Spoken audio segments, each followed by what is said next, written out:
வாசிக்கலாம். ஓசியாவுடைய புஸ்தகம் 3வது அதிகாரம் 4வது வசனத்தை வாசிங்க. இஸ்ரவேல் புத்திரர் அநேக நாள் ராஜா இல்லாமலும் அதிபதி இல்லாமலும் பலி இல்லாமலும் சிலை இல்லாமலும் ஏபோத் வஸ்திரம் இல்லாமலும் தேராபீம் இல்லாமலும் இருப்பார்கள். யார் இல்லாம? இஸ்ரவேல் புத்திரர்கள் இல்லாமல், ராஜா இல்லாம, அதிபதி இல்லாமல், பலி இல்லாமல், சிலை இல்லாமல் வருது. நோட் பண்ணிக்கோங்க. சிலை இல்லாமலும், ஏபோத் வஸ்திரம் இல்லாமலும், தேராபீம் இல்லாமல் இருப்பார்கள். பாருங்க, இந்த இடத்துல சிலை இல்லாமலும் ஒரு வசனம் வருது. மொழிபெயர்ப்பில் எவ்வளவு சிக்கல்னு பாருங்க. நீங்க ஆர்சி பைபிளில் போய் பார்த்தீங்கன்னா இந்த இடத்துல பலிப்பீடம் இல்லாமலும் இருக்கும். தேவ சமூகத்தில் எங்கேயா சிலை வந்துச்சு? அப்படிதானே? இப்போ இஸ்ரவேல்கிட்ட சிலை இல்லாமலும் இருப்பார்கள், அப்படி இல்லை, பலிப்பீடம் இல்லாமல் இருப்பார்கள். அதான் கரெக்டான மொழிபெயர்ப்பு. பலிப்பீடம் இல்லை, தேவன் இல்லை, ராஜா இல்லை, என்ன வஸ்திரம் இல்லை? ஏபோத் வஸ்திரமும் இல்லை. இஸ்ரவேல் ஜனத்திட்ட ஏபோத் வஸ்திரம் இல்லைன்னா அங்க என்ன இல்லை? தேவன் இல்லை, தேவனுடைய ஆசாரியன் இல்லை, தேவனுடைய தீர்க்கதரிசி இல்லை, தேவனிடத்திலிருந்து மறு உத்தரவு இல்லை. அதுதான் பொருள். அப்ப இங்கு நீங்கள் எதை பார்க்கணும்னா, ஏபோத் நம்மிடத்தில் இருக்கிறதா, மறு உத்தரவு நம்மிடத்தில் இருக்கிறதா? தேவ சமூகத்தில் நான் மட்டும் பேசிட்டு இருக்கிறேன், இல்லை தேவன் திருப்பி பேசுறாரா? இது ரொம்ப முக்கியமானது. இன்று பல இஸ்ரவேல் என்று சொல்லிக் கொள்கிறவர்கள் மத்தியில் ஏபோத் எனக்கூடிய வஸ்திரம் இல்லை. என்று உங்களிடத்தில் ஏபோத் வஸ்திரம் இல்லை என்று சொன்னால் தேவனுடைய சத்தத்தை நீங்க என்ன பண்ண முடியாது? கேட்க முடியாது. அப்ப தேவனுடைய சத்தத்தை நீங்க கேட்கணும், தேவனோடு நீங்க பேசணும்னா நீங்க பண்ண வேண்டியது என்ன? ஏபோத் வஸ்திரத்தை தரித்து கொண்டவர்களாக இருக்க வேண்டும். தகுதியான வஸ்திரத்தை உடையவர்களாக நீங்கள் இருக்க வேண்டும். அதான் தேவன் கல்யாண வீட்டுக்கு போகும்போது வஸ்திரம் எப்படின்னு பார்க்கிறார். அப்போ உங்களுக்கு அந்த தகுதி இருக்கிறான்னு என்ன தேவன் பார்க்கிறவராக இருக்கிறார் இல்லையா? வாசிக்கலாம். யாத்திராகமத்தினுடைய புஸ்தகம் 28வது அதிகாரம் 24, 25 ஆகிய வசனங்களை வாசிங்க.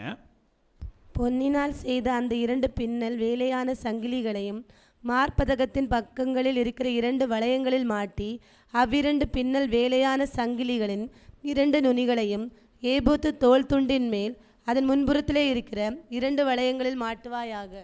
இப்ப இந்த இடத்துல பாத்தீங்கன்னா மார்பதக்கமும் எது? இந்த மார்பதக்கம்னா என்னது? நம்ம வாஸ்தவம் தீர்ப்பை வழங்கக்கூடிய இந்த மார்பு பட்டை, இதுவும் ஏபோத் வஸ்திரமும் இணைஞ்சிருக்கணும். ஏபோத் வஸ்திரம் ஆசாரியனுக்குரியது. அவன்கிட்ட என்ன ஒட்டி இருக்கணும்? 12 கோத்திரமும் தேவனும் சேர்ந்து நிற்கணும்.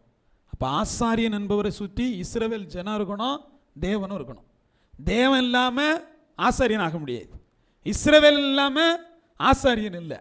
அப்போ ஒரு ஆசாரியன் என்பவன் தன்னுடைய மார்பின் மேல் 12 கோத்திரத்தை தாங்கி நிற்பவராக இருக்க வேண்டும். அதோடு கூட தேவனையும் தாங்கி நிற்பவராக இருக்க வேண்டும். ஊரின் தும்மியும் யார்கிட்ட இருக்கணும்? அதே ஆசாரியன்கிட்ட இருக்கணும். அப்போ தேவ சமூகத்தில் இது ஆசாரியத்துவத்துக்கான விஷயம். தேவனிடத்திலிருந்து மறு உத்தரை பெறுவதற்கான விஷயம். தேவன்கிட்ட பதிலை பெறுவதற்கான முறை. எல்லார்ட்டையும் தேவன் பேசிட மாட்டார், எல்லாருக்கும் தேவன் பதிலை கொடுத்துட மாட்டார். இப்போ ஆசாரியத்துவம் மோசேட்ட இருக்கும்போது நம்மெல்லாம் தேவன்கிட்ட பேசி மறு உத்தரவு வாங்கிட முடியுமா? முடியாது. யார்கிட்ட போய் கேட்கணும்? மோசையே தேவன்கிட்ட பேசும், கேட்டு பதில் சொல்லும் இல்லையா? இந்த ராஜாக்கள் எல்லாம் யாரை தேடினாங்க? யாரை தேடினாங்க? எங்க தாவீது இருக்காங்க கூப்பிடுங்க. தீர்க்கதரிசிகளை தேடுகிற போது காரணம் என்ன? இப்போ இவனுக்கு பேய் பிடிச்சிருது. யாருக்கு? சவுலுக்கு. உங்களுக்கு தெரியும் நினைக்கிறேன். யாரை தேடினாங்க? எங்கே? தாவீதுன்னு தேடினாங்க. ஏன்? தேவன் எங்கே இருக்காங்களோ அங்கே தேடக்கூடியது. எல்லாராலும் போய் என்ன பண்ண முடியாது? தேவ சமூகத்தில் போய் நிற்க முடியாது. அப்போ தேவனுடைய சமூகத்தில் ஏபோத் வஸ்திரம் என்பது முக்கியமானது, திறப்பில் நிற்கக்கூடிய ஆசாரியன் என்பது முக்கியமானது, அதில் இருக்கக்கூடிய ஊரிம் தும்மிம் என்பதும் முக்கியமானதாக இருக்கிறது. இதெல்லாம் இருந்தாதான் தேவன்கிட்ட நீங்கள் பதிலை பெற முடியும். அந்த ஜனத்தில் இப்போ இங்கே இருக்கக்கூடிய இவ்வளவு பேருக்கு பிரதிபலிக்கக்கூடிய ஒரு ஆசாரியனாக ஒருவர் நிற்கிறார் என்று சொன்னால் அவரிடத்துல 2 விஷயம் இருக்கணும். ஊரிம் தும்மிமும் இருக்கணும், இஸ்ரவேல் ஜனமும் இருக்கணும். இப்போ சரி, இப்படி இருக்கக்கூடிய இடத்துல தீர்ப்பு வழங்கக்கூடிய இந்த இடத்துல 15வது வசனத்திலிருந்து 21வது வசனத்து வரைக்கும் நீங்கள் வாசிக்கிற போது 12 கற்களை எடுத்து மாட்ட சொல்றார். என்ன சொல்றாரு? இந்த மார்பதகத்தில் 12 கற்களை எடுத்து மாட்ட சொல்லுகிறார். சரி, 12 கற்களை எடுத்து மாட்டியாச்சு. இதே 12 கற்கள் விஷயம் எங்க வருது தெரியுமா? யோசுவாவினுடைய புஸ்தகத்தை வாசிங்க, 3வது அதிகாரம், அதனுடைய 13-17 வசனத்தை வாசிக்கலாம். 13-17. சம்பவிப்பது என்னவென்றால், சர்வ பூமிக்கும் ஆண்டவராகிய யாவின் பெட்டியை சுமக்கிற ஆசாரியர்களின் உள்ளங்கால்கள் யோர்தானின் தண்ணீரில் பட்ட மாத்திரத்தில் மேலே இருந்து ஓடி வருகிற யோர்தானின் தண்ணீர் ஓடாமல் ஒரு குவியலாக நிற்கும் என்றான். ஜனங்கள் யோர்தானை கடந்து போக தங்கள் கூடாரங்களிலிருந்து புறப்பட்டார்கள். ஆசாரியர்கள் உடன்படிக்கை பெட்டியை ஜனங்களுக்கு முன்னே சுமந்து கொண்டு போய் யோர்தான் மட்டும் வந்தார்கள். 4:9 வாசிங்க. யோர்தானின் நடுவிலும் உடன்படிக்கை பெட்டியை சுமந்த ஆசாரியன் கால்கள் நின்ற இடத்திலே யோசுவா 12 கற்களை நாட்டினான். அவைகள் இந்நாள் மட்டும் அங்கே இருக்கிறது. பாருங்க, இப்போ தேவனுடைய கற்பனை பெட்டி ஒன்று வருது. அந்த இடத்துல யோர்தானில் போய் காலை வச்சாச்சு. காலை வச்ச பிற்பாடு என்னாச்சு? 2 பிளந்துடுச்சு, வெட்டாந்தரை ஆயிடுச்சு. இப்போ இன்னும் முடியலை, தனியாக ஆசாரியன் போக முடியாது. அப்போ அங்கே என்ன தேவைப்படுது? 12 கற்களுக்கான வேலை இருக்குது. நான் சொன்ன மாதிரி ஊரீம் தும்மீம் எனக்கூடிய பெட்டி இருக்குது. பெட்டியை சுமந்து கொண்டு போகிறாங்க. யார் தான் கொண்டு போகிறாரு? ஆசாரியர் தான் கொண்டு போகிறாரு. ஆசாரியன் ஊரீம் தும்மீம் இருக்கக்கூடிய தேவனுடைய கற்பனை இருக்கக்கூடிய தேவனுடைய உடன்படிக்கையை சுமந்து ஆசாரியன் போனாதான் யோர்தான் பிளக்கப்படும். இஸ்ரவேல் ஜனம் மட்டும் போய் இறங்கினா யோர்தான் பிளந்துருமா? பிளக்காது. அப்போ பிளக்கிறது யார் மூலமாக தான் பிளக்க முடியும்? ஊரீம் தும்மீமை உடைய தேவனுடைய உடன்படிக்கையை சுமந்து போகக்கூடிய ஆசாரியனின் மூலமாக தான் யோர்தான் பிளக்கும். அதனால தான் நீங்களா போய் குளத்தில் முங்கிட்டு வந்தீங்கன்னா அது ஞானஸ்தானம் இல்லை. கூட யார் தேவை? ஆசாரியன் தேவை, இல்லையா? மரணத்தை ஜெயிக்க அங்கே யார் தேவை? ஆசாரியன் தேவை. ஆசாரியனோடு யார் தேவை? உடன்படிக்கை பெட்டி ஆகிய ஊரீம் தும்மீம் ஆகிய தேவனுடைய பிரசனம் அங்கு தேவை. இல்லைன்னா யோர்தான் பிளக்காது. இப்போ இந்த தேவனுடைய பெட்டியும் இல்லாமல் ஆசாரியனும் இல்லாமல் அவர்களை பின்தொடர்ந்த எகிப்தியர் என்ன ஆனாங்க? அங்கே அழிந்து போனார்கள். அதே யோர்தான் அவர்களுக்கு மரணமாக மாறியது. அப்போ நீங்கள் மரணத்தை ஜெயிக்கணும்னா, மறு உத்தரவு பெறணும்னா உங்களுக்கு யார் தேவை? தேவனுடைய உடன்படிக்கை பெட்டியும் தேவை, அதை சுமந்து சொல்லக்கூடிய ஆசாரியரும் தேவை. அவங்க போய் ஆசாரியன் போய் காலை வச்சாதான் யோர்தான் பிளக்கும், மரணம் கடந்து போக முடியும். இது எது? வேதம் சொல்லக்கூடிய வெளிப்பாடாக இருக்கு. இப்போ ஜனங்கள் கடந்து போயிட்டாங்க, தேவன் அதோடு விடல. இங்கேயும் என்ன கொண்டு வராரு? இந்த மார்பதகத்தில் 12 கல் வேணும்ல, ஊரீம் தும்மீம் இருக்கு, உடன்படிக்கை பெட்டி இருக்கு, ஆசாரியன் இருக்காங்க. 12 கற்களை அவர் விடல. அவர் என்ன சொல்றாரு? 12 கற்களை எடுத்துட்டு வந்து எங்க இருந்து? அதான் நீங்க புரியணும். யோர்தான்ல இருந்து எடுத்துட்டு வந்து அக்கறையில் கொண்டு நாட்டுங்கிறார். இப்ப என்ன பண்றாரு? 12 கோத்திரத்தை பாவத்திலிருந்து அடிமையிலிருந்து தூக்கி யோர்தானில் பிளந்து அந்த பக்கம் கொண்டு போய் வைக்கிறார். இப்போ உங்களையும் என்னையும் தேவன் என்ன பண்ணார் தெரியுமா?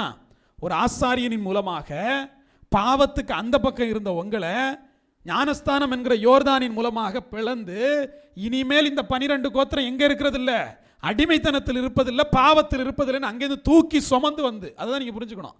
தூக்கி சுமக்குறாங்க. கோத்திரத்திற்கு ஒரு ஆளை கூப்பிட்டு கல்லை தூக்கிட்டு வாடாங்கிறா. அந்த கல்லை தூக்கி யோர்தானுக்கு இந்த பக்கம் வச்சு அடையாளம் அதுதான். அல்லேலூயா. மரணத்தை ஜெயித்த இஸ்ரவேலர்கள், ஞானஸ்தானம் பெற்ற இஸ்ரவேலர்கள். நான் ஞானஸ்தானம் பெறாம தேவ சமூகத்தில் போயிட முடியாதுன்னு சிலவன் கேட்குறான், இல்லையா? ஞானஸ்தானம் முக்கியமானு கேட்குறான். யாசுவா மெசியாவுக்கு பக்கத்தில், அதாவது இயேசு கிறிஸ்துவுக்கு பக்கத்தில் சிலுவையில் அடிக்கப்பட்டாங்கல்ல யாரு? கள்ளர்கள். அவர்கள் தான் ஞானஸ்தானம் பெறவே இல்லையே. கேள்வி இல்லையா? அவங்க ஏன் ஞானஸ்தானம் பெறல? ஞானஸ்தானத்திற்கான அவசியமே இல்லை. ஏன்? அந்த நேரங்களில் என் தேவன் அடிக்கப்படலை. அந்த நேரங்களில் மனம் திரும்புதலுக்கு என்ற ஞானஸ்தானம் தான் இருந்தது. அவன் சிலுவையிலே மனம் திரும்பினான். ஆனபடினால் என்ன பண்ணாரு? எடுத்துக்கொண்டு போனார். ஆனால் அவர் இறந்த பிற்பாடு என்ன வந்துச்சு? பாவ மன்னிப்புக்கு என்ற ஞானஸ்தானத்தை பெற்றால்தான் நீங்கள் பரலோக ராஜ்யத்துக்கு போக முடியும்னு. அப்புறம் அவர் சாகிறதுக்கு ஒரு நொடிக்க முன்னாடி மனம் திரும்பி மரித்தவனும் எங்கே போயிட முடியும்? பரலோக ராஜ்யம் போயிட முடியும். ஆனால் அவர் மரித்த பிற்பாடு ஒரு நொடிக்க அப்புறம் சத்தமெல்லாம் என்ன தான் பண்ணணும்? பாவ மன்னிப்பை பெற்றிருந்தால் தான் அவன் எங்கே போக முடியும்? பரலோக ராஜ்யத்துக்கு போக முடியும். அப்போ இங்கே யோர்தானை பிளப்பது என்பது பரலோக ராஜ்யத்துக்கு போனா முக்கியமான ஒன்றா இருக்கு. அப்ப இங்க ஞானஸ்தானம் என்பது முக்கியமான ஒன்றா இருக்கு. அதை யாரிடத்தில் எடுப்பது என்பது ரொம்ப முக்கியமானதா இருக்கு. ஊரியும் தும்மியும் இருக்கக்கூடிய உடன்படிக்கை பெட்டி இருக்கக்கூடிய ஆசாரியனின் ஊடாக நீங்கள் யோர்தானை பிளந்தால் தான் அந்த யோர்தான் பிளக்கும். அப்போ இங்க இருக்கக்கூடிய கல்லை அப்படியே தூக்கி எங்க கொண்டு போவாரு? அந்த பக்கம் கொண்டு போவார். நல்லா பாருங்க, வெளியே இருந்த கல்லை எங்க கொண்டு போனாரு? ஆசாரிப்பு கூடாரத்துக்குள்ளாக. யார் சுமந்துட்டு போறா? ஆசாரியன் சுமந்துட்டு போறான். இப்ப இந்த பலி மிருகத்தை சுமந்துட்டு போறது யாரு? ஆசாரியன். இஸ்ரவேலை சுமந்துட்டு உள்ள போறது யாரு? ஆசாரியன். மரணத்திற்குரியவர்களை ஜீவனா மாற்றுறது யாரு? ஆசாரியன். யாருடைய கரத்தில் தேவன் அந்த அதிகாரத்தை ஒப்புக் கொடுக்கிறார் என்று சொன்னால், தேவனுடைய பிரதிநிதியா இருக்கக்கூடிய ஆசாரியனுடைய கரத்தில் என்ன பண்றாரு? இதை ஒப்புக் கொடுக்கிறார். இப்ப தேவ சமூகத்தில் நீங்களும் நானும் யோர்தானை பிளந்துட்டோமா? யோர்தானுக்கு அந்த பக்கம் போயிட்டோமா? யோர்தானுக்கு அந்த பக்கம் நீங்களும் நானும் போனோம்னா, யோசுவாவுடைய புஸ்தகம் 4வது அதிகாரம் 20வது வசனத்தை வாசிங்க. அவர்கள் யோர்தானில் எடுத்துக்கொண்டு வந்த அந்த 12 கற்களையும் யோசுவா கில்காலிலே நாட்டி. பாருங்க, எங்க கொண்டு வைக்கிறாரு?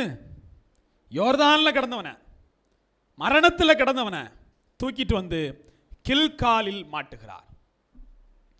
கில்காலுக்கு வந்துட்டோம். இப்போ எத்தனை பேர் கில்காலில் இருக்கிறீங்க? எத்தனை பேர் ஞானஸ்தானம் பெற்றீங்க? நம்மெல்லாம் எங்கே உட்கார்ந்துட்டு இருக்கிறோம்? கில்காலுக்கு வந்துட்டோம். கில்காலுக்கு வந்தவர்களை பற்றி வேதம் சொல்லுகிற போது யோசுவாவுடைய புஸ்தகம் 5வது அதிகாரம் 9வது வசனத்தை வாசிங்க.